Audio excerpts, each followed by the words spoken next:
assunto do dia, com Márcio Alvarenga.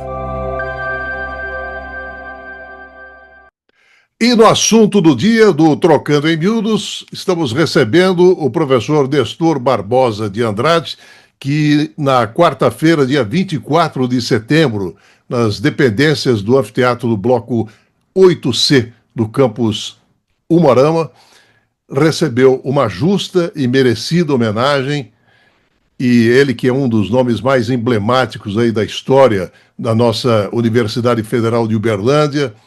Muito importante a sua contribuição de 49 anos na docência, e a gente sabe que esse ensino eficaz em medicina é essencial exatamente para produzir médicos de boa qualidade.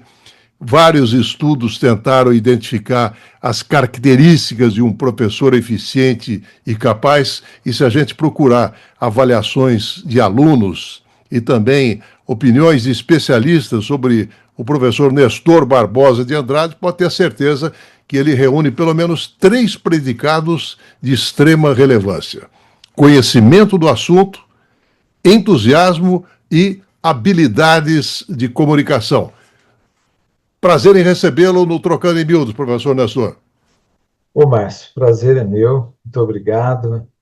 E mais uma vez aqui, quero sempre me referir, toda oportunidade, à grande avaliação que eu tenho, o grande apreço que eu tenho pelo seu trabalho ao longo de todos os anos. E quero me dirigir também a essa comunidade que já acostumou e que gosta de estar presente, de assistir aos seus programas. Então, a eles também eu quero dar minha saudação. Essa homenagem te pegou de surpresa, Nestor? Bom, Márcio, foi sim.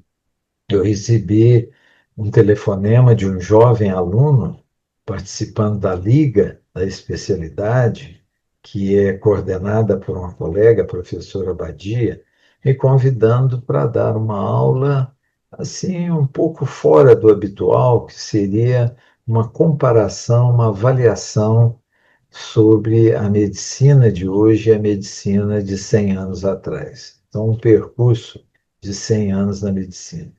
E eu gosto, né, dessa atividade, gosto desse tipo de observação, dessa retrospectiva histórica, e me debrucei, trabalhei naquilo, transformei numa linguagem que fosse bem comunicativa, adequada aos jovens estudantes. Quis, inclusive, aprofundar um pouco naquilo que é moderno, que eu não detenho como instrumental e que eu sou capaz de vislumbrar um pouco dos benefícios e riscos, como é o caso da inteligência artificial. E isso, então, para fazer essa sistematização, até me tomou um bom esforço. E fui fazer, né, slides e tal, montar toda a apresentação. Então, foram horas e horas de um trabalho com esse foco.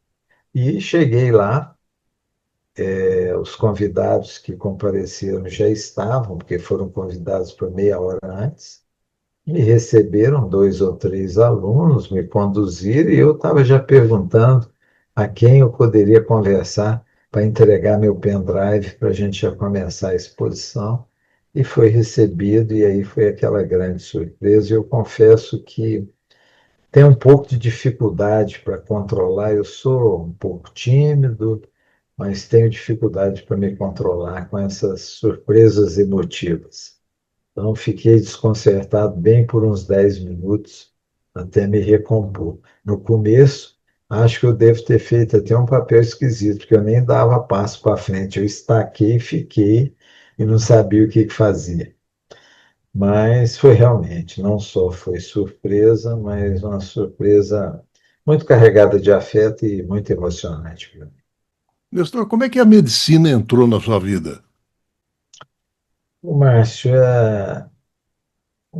às vezes isso pode conter erro, né? A gente fala que as famílias de médicos costumam facilitar que um dos filhos seja médico, mas eu não tinha essa proximidade. Eu convivi com um tio médico, solteiro, mas ele não tinha uma prática intensa, e eu não posso dizer que ele foi nenhuma estimulação para mim.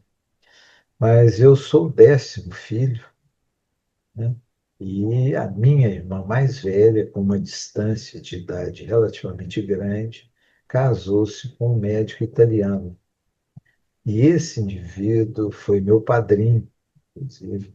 Eu acho que, quando eu repenso, eu acho que ele teve uma influência para me conduzir a desejar ser médico, tá? Eu tinha uma certa admiração pelo dia dele, pela resolutividade, pela, pela frequência com que ele enfrentava situações difíceis, situações inusitadas, mas como que a disposição vencia, né, superava vários obstáculos, e eu percebia que aquilo que não tinha o êxito mais desejável também era muito valorizado, porque a circunstância ditava que fosse assim. Então, era o possível. E eu acho que aquilo foi me deixando um pouco encantado. Eu não percebo, não consigo perceber no passado nada que fosse maior do que essa convivência com ele. Eu creio que dali saiu muito da minha vontade. Nestor, você teve durante 49 anos a experiência na docência, você teve a oportunidade de dirigir a nossa instituição em 1992. Nessa homenagem do último dia 24, que filme passou na sua cabeça, Nestor? Então, um filme que eu diria assim, muito anárquico, né? Mas salteado, cheio de idas e vindas. Mas, ô Márcio, olha que coisa estranha. Talvez, é uma coisa a se verificar, talvez eu possa ter sido até o mais jovem professor dessa universidade. Eu cheguei aqui com 25 anos. Tinha terminado a minha formação, eu me formei muito novo, morava em São Paulo, formei em Belo Horizonte, fiz residência em Belo Horizonte, fui fazer especialização em São Paulo e fui convidado por um professor muito ligado ao professor Gladson, esse professor que me chamou, que foi assim, um intermediário para me convidar, já mudou-se de Uberlândia, e eu vim no dia 29 de dezembro de 75, eu vim conversar com o professor Gladstone. Estava com a carência de professor na minha área, tinha aluno, já tinha passado o semestre sem ter a disciplina, e acabei concordando, combinando com ele, e 20 dias depois, em fevereiro de 76, eu estava aqui de mudança. Então, com essa, né, juventude toda, eu acho que não só foi um grande desafio, mas eu fui respondendo às demandas possíveis. Eu sempre uso muito esse termo. Mas uma das coisas que me colou muito na universidade é que ela era jovem, embrionária, com um grau de improvisação, vencendo dificuldades gigantescas a cada dia e tentando responder essas demandas.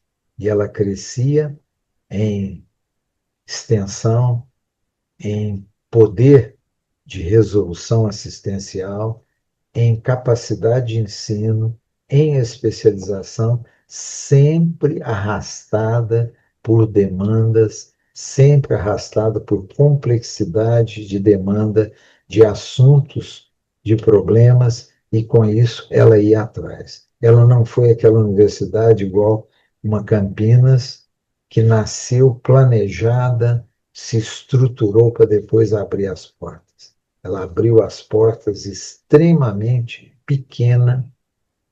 Quando se inaugurou o Hospital das Clínicas de Uberlândia, tinha 27 leitos, fruto de uma doação de uma loja maçônica, de um grupo da família Lomônaco e de um pouco de um dinheiro aquinhoado aí em algumas campanhas com o patronato uberlandense. Então, foi um prédio de atividade de disciplinas básicas e logo depois um pequeno hospital. Extremamente pequeno, insuficiente, improvisado para aquele desafio. Mas era assim a todo momento. E eu acho que eu também fui da mesma forma. Eu fui respondendo às demandas, fui aceitando desafios e fui tentando conviver e colaborar no que eu conseguia. E isso me fez um perfil assim bastante, vamos dizer, de multiplicidade, né? Uma atividade docente, uma atividade administrativa, administração acadêmica, eu passei por todos os níveis.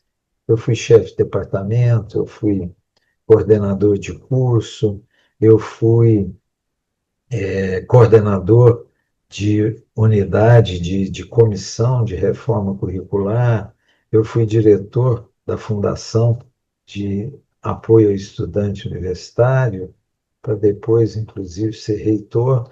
Então, é uma sucessão desses desafios. À medida que a instituição evoluía, eu acho que eu participei de todos esses níveis, por longo tempo, na área da medicina, e depois com essa atividade mais geral na reitoria.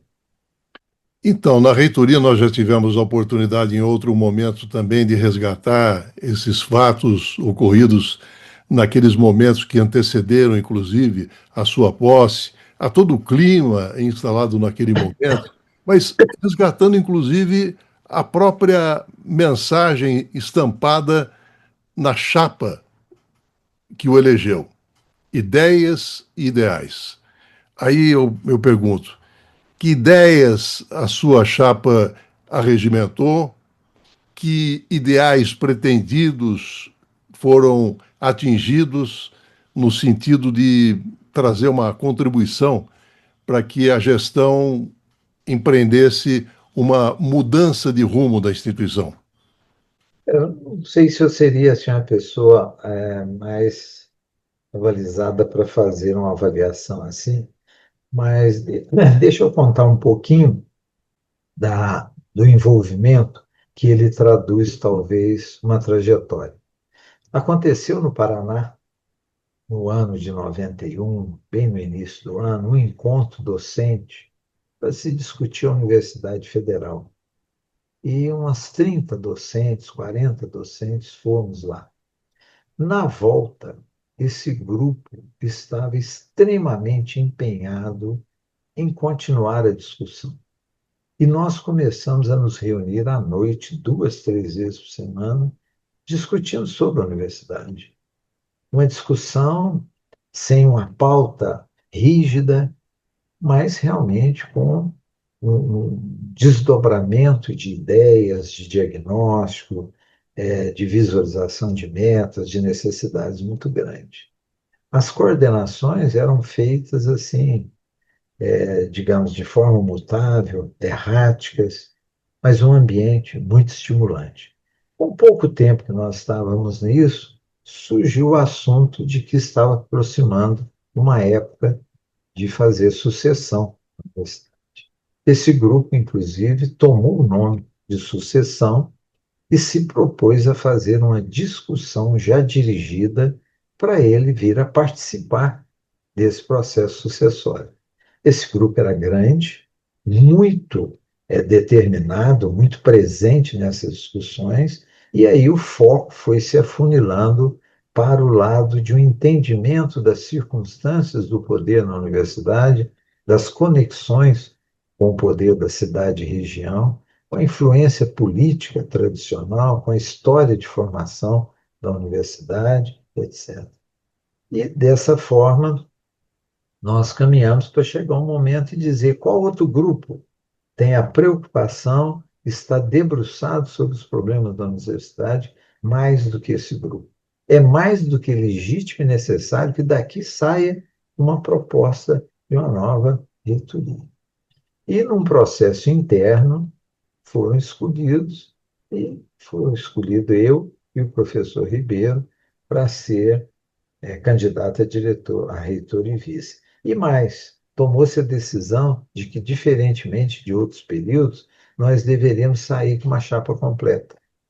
Nós não iríamos discutir com a comunidade em segundo turno, que faríamos composição, que nós traríamos para ser o pró-reitor quem era do grupo e tal. Não, nós daríamos a fisionomia completa desde o início. E aí os companheiros, né, vieram com Arquimedes, com Niemeyer, com a professora Esther, com a Marlene Polezante, com a Marlene Marins, com a Lilian de Sá, o grupo já todo para fazer esse percurso. Dali nós tiramos alguns documentos também elaborados pelo grupo. Então nós fomos muito representantes, né, daquela trajetória, daquela discussão, daquele coletivo.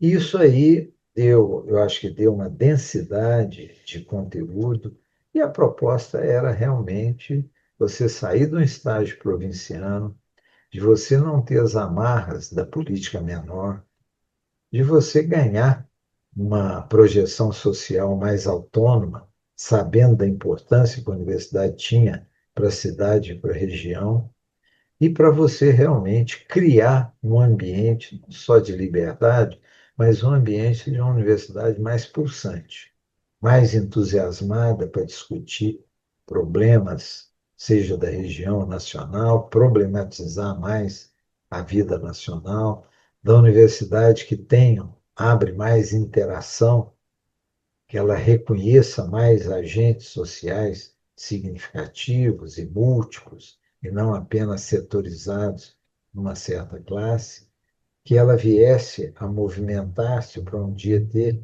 um estatuto que previsse uma estrutura diferente daquela, que era uma estrutura rígida, muito centralizada, que ela desse mais uma vida cultural para a universidade, que eu achava que ela tinha muito a contribuir com isso, né?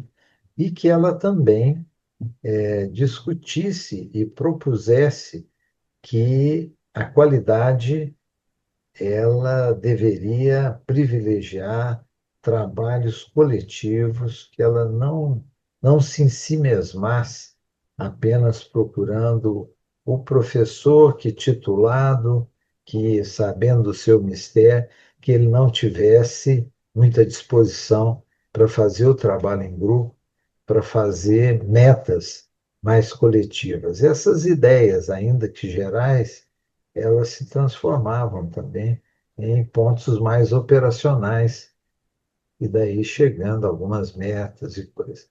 O professor Antonino, inclusive, ontem se lembrou e disse que uma coisa aparentemente simples consolidou a figura da universidade realmente pública e gratuita.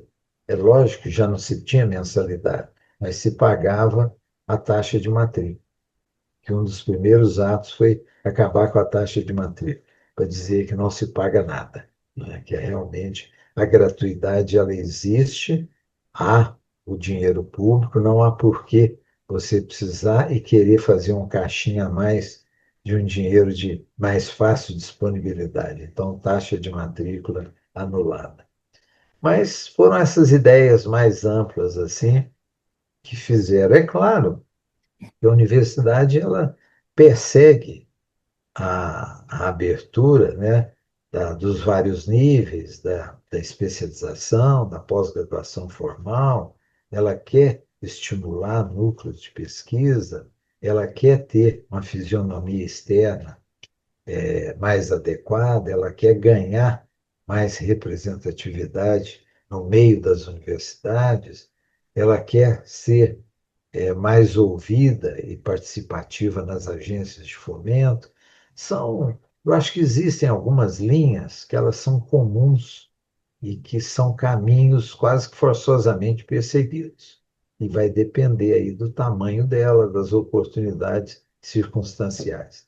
Mas a gente achava que existia um perfil da universidade que precisava ser mudado, e que esse perfil ele trazia algumas amarras locais. Você é de uma cidade, Márcio, que eu mirei muito. A Universidade Federal de Uberlândia nasceu nas vésperas da Universidade Federal de São Carlos. A Universidade Federal de São Carlos, ela esteve vivendo alguns problemas locais, da política local, e ela um dia adotou uma coisa assim surpreendente. Ela convidou, e por acaso era um médico, e eu sou até relativamente amigo do filho dele, convidou esse médico para ser reitor da universidade, para ele trazer não só um papel moderador, mas que ele modernizasse a universidade e ele tocasse para que ela não se posicionasse com as amarras sociais locais, com as amarras políticas locais. Eles adotaram uma estratégia incomum no Brasil, né? Mas que teve o fruto que eles queriam num prazo relativamente curto. Isso nós sentíamos aqui e a gente achava que perseguir também isso aí. E isso aí, o Márcio, veio, né, a aparecer como um diagnóstico real nas dificuldades que eu tive para ser empossado. Você presenciou tudo, você tem essa recordação também. Todos os empecilhos, toda a dificuldade, os obstáculos colocados, que foram colossais, talvez a universidade que foi mais emparedada com esse impedimento foi aqui, e com a minha pessoa, ela, ela traduzia exatamente esse poder de ruptura. Nós éramos um grupo que não tínhamos laço familiar importante na cidade, não tínhamos vinculação política partidária na cidade, não tínhamos, né, relacionamentos pessoais que nos colocasse assim muito íntimos de uma situação empresarial dominante, etc. E naquele período, uma prefeitura, um poder eleito, ele queria influenciar desde o Praia Clube ao Verdão e a universidade e o TC, e etc. E isso era muito bem cuidado e havia competência para isso. Então, isso aí constituía uma das metas de você dizer, não, a universidade ela é de Uberlândia, ela leva o nome de Uberlândia, é uma construção federal do povo brasileiro aqui, com enorme prestígio para a cidade, deve receber todo o apoio da cidade, mas ela precisa ter voo próprio, precisa ter autonomia, precisa ter a capacidade de se ver desgarrada de amarras menores da política municipal. Então, isso aí teve um diagnóstico que foi preciso, fazia parte do plano, e a própria resistência que tivemos para ser empossado era uma confirmação da veracidade do nosso diagnóstico inicial. Nestor, nos últimos anos, as universidades tiveram uma crise de reputação e também crise de identidade. Você falou instantes sobre uma universidade mais entusiasmada no seu tempo, exatamente para discutir as questões. E aí eu pergunto, como estimular para que a universidade possa encontrar soluções para os seus próprios problemas? Ô, Márcio, eu acho que existe um nível dessa dificuldade, desses diagnósticos, que eles são comuns, talvez, a todo mundo, ou pelo menos ao Ocidente. Aquilo que a universidade representa perante as oportunidades do conhecimento, da metodologia do conhecimento, e até mesmo o que ela me dá como possibilidade de mobilidade social, de ganhos, etc. Eu acho que tem algumas nuances disso aí que existem em vários países. Agora, a afirmação da universidade pública brasileira e a necessidade de resistência, às vezes até de resgate, e de uma luta de manutenção, você já acompanhou e ela é permanente. E nós temos muita oscilação nas relações que essa instituição assim constituída, com esse imaginário sobre o destino dela, ela tem variações conforme o governo, conforme certos momentos da vida nacional. Então, tem momento que ela está, a gratuidade dela na verdade, uma distorção, que ela gasta muito por aluno, que ela tem menos produção científica do que deveria, que o perfil de formandos podem não estar sintonizados com o mercado, e etc, etc. Isso é recorrente, né? A verdade é que a Universidade Brasileira Pública, ela é uma instituição de sucesso. Ela formou uma inteligência desse país.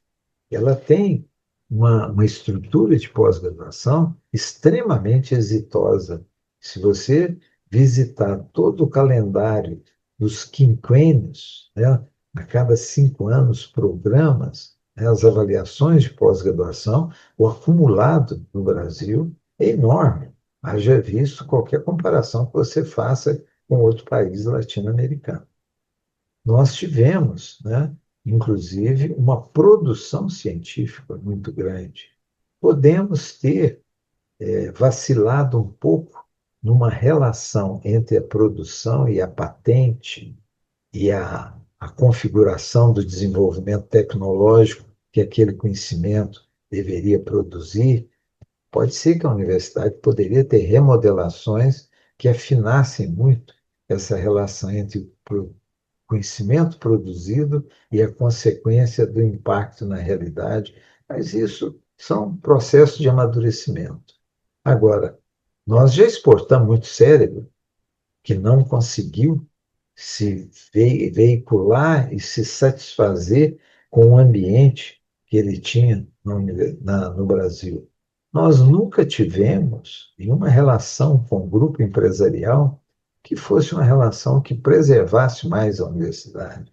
Sempre foi uma relação mais mesquinha, reclamando que a universidade não é aberta, que a universidade não é disponível, que ela não está para atender a demandas que repercutam na empresa, e, por outro lado, também a empresa extremamente fechada e que não gosta muito de dar contribuição à universidade. E eu sempre tenho, e revelei isso no dia de ontem, uma grande preocupação. Eu assisti, né, já assim, mais ao final, a decadência do ensino médio brasileiro. A classe média se ausentando das instituições de ensino médio, ele perdendo a capacidade de pressão governamental e ele, assim, configurando um declínio progressivo e uma ausência de sustentação de políticas públicas. E há sempre o receio de que o ataque à universidade faça com que a classe média desvalorize a universidade. Eu, às vezes, vejo avaliações assim absolutamente incoerentes de que uma universidade privada mais bonita, mais ágil nisso, naquilo, que a universidade privada pode estar numa qualidade que a pública não vai acompanhar, etc.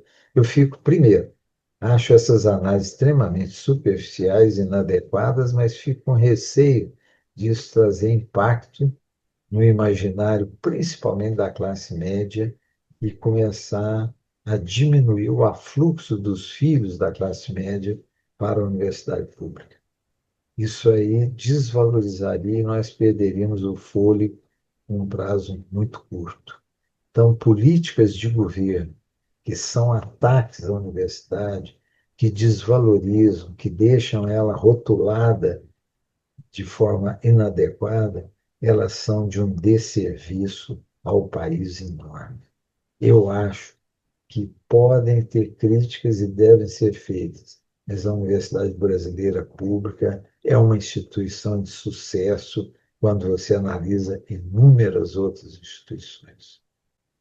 Professor Nestor, depois de 49 anos de docência, O Brasil ele tem mais de 380 cursos de medicina e para aqueles jovens que nesse momento estão pensando, inclusive, em entrar para o curso de medicina, e o campo da educação médica é um tanto incomum, né? Porque a grande maioria dos professores de medicina não teve treinamento formal como professores. E aí eu pergunto, vale a pena o jovem pensar na docência do curso de medicina? Então, Márcio, nós temos aí dois problemas, né? Primeiro foi a decadência salarial, né? Realmente é uma coisa muito difícil. Hoje você abre concurso, você tem uma exigência de titulação, não aparece o candidato, você leva 6 meses para novo edital, para você baixar o nível de exigência. Às vezes você passa um ano para efetivar um concurso, para gerar uma eventual contratação. Nós temos realmente um menor interesse pela carreira acadêmica aí, a começar do problema salarial. Mas isso aí você começou falando, inclusive, da série enorme, né, dos cursos existentes, em que eu acho que, do ponto de vista empresarial, eu não tenho o que dizer, é sempre uma visão de oportunidade empresarial. Se abre, onde abre, como toca, aí eu não teria como analisar, mas eu tenho que analisar sobre agências de reguladoras, sobre políticas públicas, etc. Eu não compartilho da ideia de que se eu tenho muitos profissionais, eu deixo que essa população desses profissionais se tornem mais acessíveis para que eu implante um sistema de grande capilaridade da assistência à saúde. Eu não tenho fixação do médico numa escola que é aberta numa cidade muito pequena, onde não há atração para que uma pessoa de fora venha viver. Quando essa instituição já está mais evoluída, que ela tem especialização, ali ainda já se consegue fixar alguém. Pós-término da graduação, se ele fica 2, 3 ou 4 anos em especialização, muitas vezes ele já aceita e fica nessa cidade. Mas isso, proporcionalmente ao número do que são graduados, é ínfimo. Então, você forma gente nas cidades mais variadas em termos de perfil social, de capacidade de absorção de profissionais, de estrutura de saúde, de sustentação do ensino, etc., etc. Às vezes, múltiplas escolas numa mesma cidade, de porte pequeno, às vezes, e eu acho que ali você vai ter kits de gasto muito grande para a família, um horizonte de querer que esse profissional seja bem remunerado no futuro, e esse profissional não vai residir naquele local.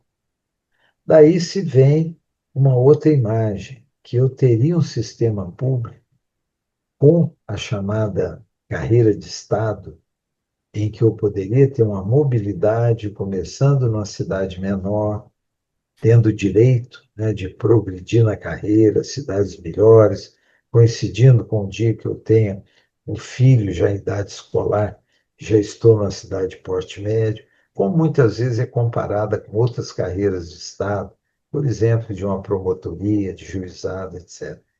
Isso exigiria do Estado brasileiro ser um contratador de altíssimo volume. Esta não é uma política desse horizonte. Não se tem esse desejo, essa não é a estrutura da organização nossa.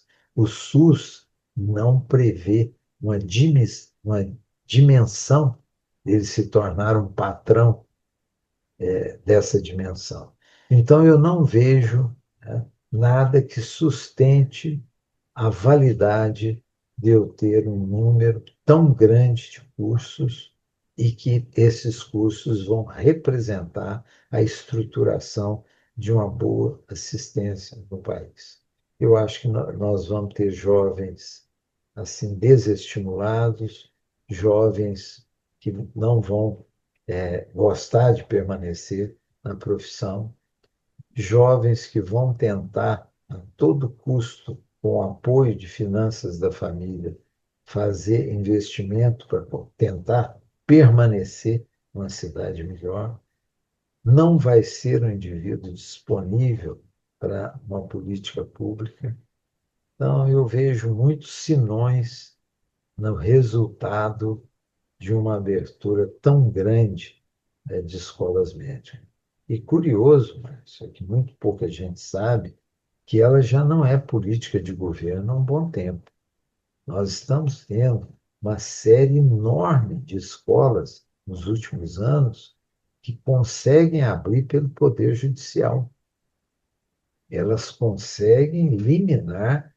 Aqui em Uberlândia mesmo, a abertura da escola foi num período garantida por liminar, através de uma pressão de se dar a equidade do direito. Não houve modificação, por que não se tem a oportunidade? E nós estamos vendo agora iniciativas serem declaradas de melhoria da supervisão, da ameaça do descredenciamento e coisas assim. Você sabe o que significa para uma família fazer um investimento e você ver o seu filho, em meio do curso, ouvir dizer que aquela escola pode ser descredenciada. Isso é revoltante para a família, além de ser revoltante para o jovem. Então, as medidas posteriores, querer recompor qualidade, depois que você já deixou aquilo aberto, aquilo descontrolado, elas nunca são efetivas, elas geram reação popular, elas são pervertidas, a meu ver. E depois vem mais um aceno. Vamos fazer, então, um exame de ordem. Vamos verificar se aquele graduando ele conquistou um estado mínimo para ter direito a exercício profissional. Aí você, em geral, apela para uma avaliação cheia de vieses. Avaliar um graduando, não, a possibilidade dele já ter o direito, no dia seguinte, de abrir uma cabeça ou de fazer um transplante cardíaco, que a lei não o impede. Ela pode julgar o ato dele, mas não há um impedimento formal inicial. Isso aí é uma avaliação extremamente complexa. Isso não vai para uma prova de múltipla escolha, não vai para uma prova longa, nem discursiva, nem mesmo para uma dupla prova com entrevista. Isso você teria que fazer observação, mini auditoria na capacidade dele. Isso, a meu ver, acaba sendo. É o mínimo que podemos fazer, mas é muito insuficiente. Então, recredenciamento, fiscalização, ameaças de descredenciamento e você fazer um exame, eles são medidas que eu não desmereço algum efeito, mas extremamente frágeis perante a visão sistêmica do problema existente. Para a gente encerrar, numa de nossas viagens para Brasília, você para a reunião do MEC, eu para entrevistar os políticos no Congresso, você me falou do Edgar Morin, um brilhante sociólogo francês. Você destacou a sabedoria dele na área da educação. Enquanto isso, eu acabei descobrindo, através dessa sua dica, a enorme afinidade que o Morin tinha com o cinema. Eu comprei, inclusive, o livro As Estrelas, Mito e Sedução no Cinema de Morin. E o Morin ele tem uma frase, professor Nestor, que diz que não há conhecimento que não esteja ameaçado pelo erro e pela ilusão. E aí, para a gente fechar, em tempos de pós-verdade e fake news, como virar as costas para o abismo e encarar a realidade? Então, eu até faço um paralelo, né, na estrutura de conhecimento que sustenta a prática da medicina. A medicina não é ciência.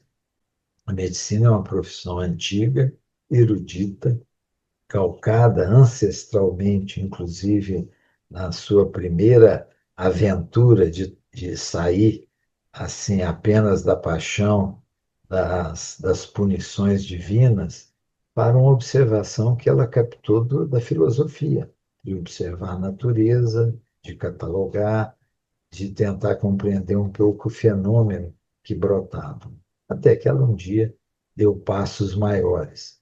Mas esse conhecimento amparado em muitas ciências, seja a psicologia, a química, a física, a estatística, a antropologia, né? Ela nos deixa, a biologia, tá? Ela nos deixa com possibilidades imensas de desenvolvimento, e isso é que acontece. E as nossas verdades são verdades efêmeras, que válidas hoje, amanhã se tornam doutrinas descoradas, inválidas. Isso nos dá uma certa humildade, mas, por outro lado, ele é exigente de coragem. A coragem para saber que você convive com a falibilidade, que você convive com o erro advindo da insuficiência do conhecimento, né? E dessa pouca permanência. E você, quando faz crítica da sua experiência, você vê o quanto você já não faria o que fez no passado. Então, essa situação dessa mutação constante, né? Eu acho que é a própria essência da ciência e trazendo para a prática profissional essas possibilidades. Agora, você vê a todo momento que a não-verdade ela vem muito ligada ao mercantilismo. E isso aí é uma das coisas que me horroriza, que me entristece de visualizar. Eu posso oferecer tecnologias aparentemente milagrosas, eu posso vender muita ilusão, eu posso vender uma beleza distorcida, uma beleza que só se sustenta numa visão consumista, menor, e eu posso divulgar, eu posso implementar, inclusive, o impacto social, muitas inverdades, muitas verdades. E estamos aí, né, no limiar do que foi, no século passado, a internet. O que ela trouxe de disponibilidade da informação, das doutrinas, do conhecimento, né, vamos dizer, do conhecimento produzido ontem e hoje, mas, por outro lado, também, ela deu possibilidade para que se trouxesse a mentira, o cretinismo, né, a fake news, a deformação, e isso nós temos dificuldade para enfrentar.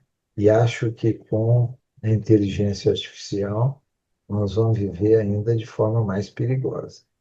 Todas as tecnologias são de grandes avanços, são de coisas muito interessantes. Elas nos dão ferramentas muito valiosas, elas nos satisfazem pelos novos domínios, as novas conquistas, por exemplo, na medicina, conquista no diagnóstico, conquista no tratamento. Isso dá assim, uma ideia, inclusive, ilimitada, mas ela também causa sofrimento, ela também causa desajuste, ela também é apta ao mercantilismo. E o mercantilismo é uma coisa que não é fácil de se conviver quando você está tratando, está configurando uma, um momento da vida da comunidade tão difícil quanto é o sofrimento da doença, o sofrimento humano, da dor, etc. Então, eu acho que esse dilema ele é permanente, ele é mais agudo na nossa época, muito mais agudo na nossa época.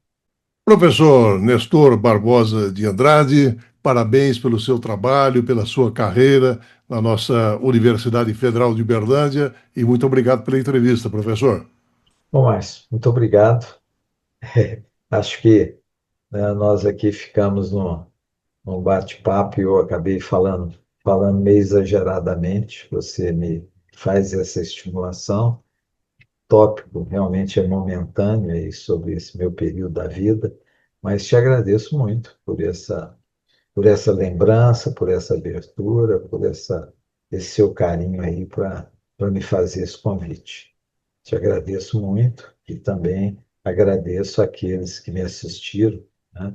Isso também eu acho que foi um ato muito afetivo e eu agradeço de coração. Até a próxima, professor. Muito obrigado. Um abraço. Assunto do dia, com Márcio Alvarenga.